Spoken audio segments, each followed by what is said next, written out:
అందరికీ praise lord. దేవుని నామానికి మహిమ కలుగును గాక. మరొకసారి మీ అందరితో కలిసి దేవుని మాటలు పంచుకోవడానికి ప్రభు ఇచ్చిన ఈ ఉన్నతమైన అవకాశాన్ని బట్టి ప్రభుని ఎంతగానో మహిమపరుస్తున్నాను. మీరందరూ బాగున్నారు కదా? మీకోసం అనేది మేము ప్రార్థన చేస్తున్నాం. అలాగే థ్యాంక్ యూ ఫర్ లైకింగ్ ఆ videos, thank you for sharing them.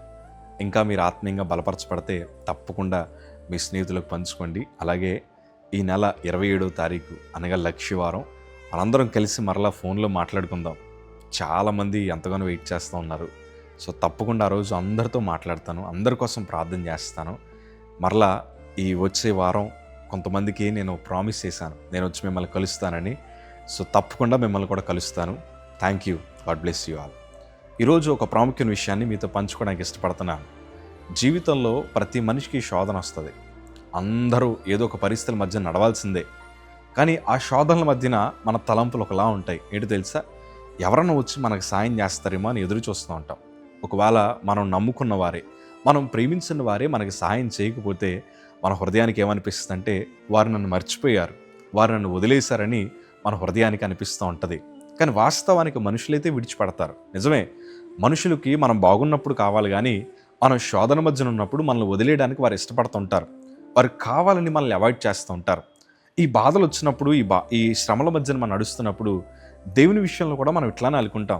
ప్రభా, నువ్వు నాకు సమాధానం ఇవ్వలేదు అంటే నువ్వు నన్ను వదిలేసావు ప్రభా. నా రోగం నుండి నువ్వు నన్ను విడిపించలేదు, నువ్వు నన్ను వదిలేసావు ప్రభా. నా శోధనలో నేను ఒంటరితనాన్ని అనుభవిస్తున్నాను, మనుషులందరూ వదిలేశారు, నువ్వు కూడా నన్ను వదిలేసావు ప్రభా అని మన హృదయంలో ఎంతగానో వేదన చెందుతూ ఉంటాం. కానీ ఈరోజు ప్రభు నీతోనే మాట్లాడుతున్నారు. నువ్వు అలా అనుకుంటున్నావేమో. దేవుని వాక్యాలు ఇట్లా రాయబడి ఉంది. యెషయా గ్రంథము 49వ అధ్యాయము 14వ మాట చదవగలిగితే, అయితే సియోను యెహోవా నన్ను విడిచిపెట్టి ఉన్నాడు, ప్రభు నన్ను మరిచి ఉన్నాడని అనుకొనుచున్నది.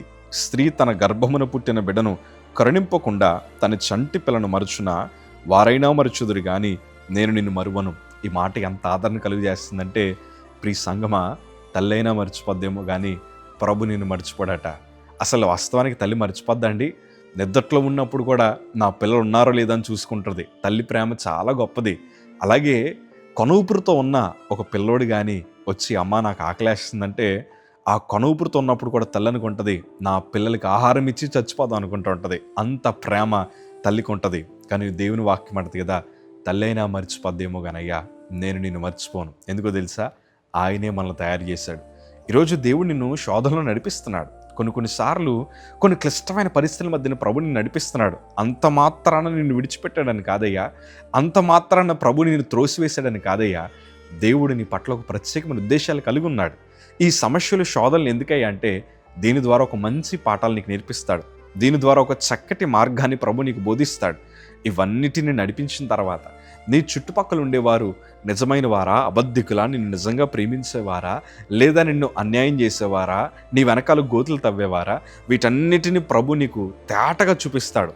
చూపించిన తర్వాత అప్పుడు అసలైన ఆశీర్వాదాలు ప్రభు నీకు ఇవ్వడం మొదలు పెడతాడు. కానీ ఈ మధ్యలోనే మనం అనుకుంటాం, ఏసైనా వదిలేశారయ్యా, ప్రభు నన్ను మర్చిపోయాడని. కాదు, దేవుడు దాని వెనకాల, ఆ కష్టం వెనకాల, ఆ బాధ వెనకాల ప్రభు నీకు ఒక ఉన్నతమైన బహుమానాన్ని దాచుంచాడు.